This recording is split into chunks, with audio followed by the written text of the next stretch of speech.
Hello বন্ধুরা, কেমন আছো সবাই? আশা করি ভালো আছো। আজকে আমি তোমাদের সাথে একটা ভিডিও শেয়ার করব। সকাল সকাল আমি রেডি হয়ে চলে যাচ্ছি পার্লারে,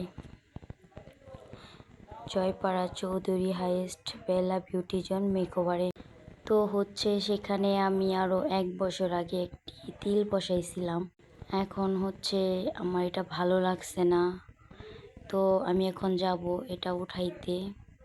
দেখি, তো আমি অনেকের মুখ থেকে শুনছি ব্যথা মুক্তভাবে নাকি তেল উঠানো হয়।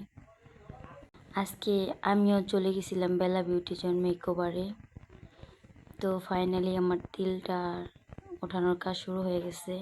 আলহামদুলিল্লাহ, আমি কিন্তু ব্যথা মুক্তভাবে তিল উঠাতে পেরেছি। বাট আমাকে উঠাই দিছে, কিন্তু আমার কিন্তু খুব ভালো লাগছে। আমি কিন্তু কোনো ব্যথা পাইনি। চাইলে তোমরাও কিন্তু আসতে পারো। ধন্যবাদ সবাইকে।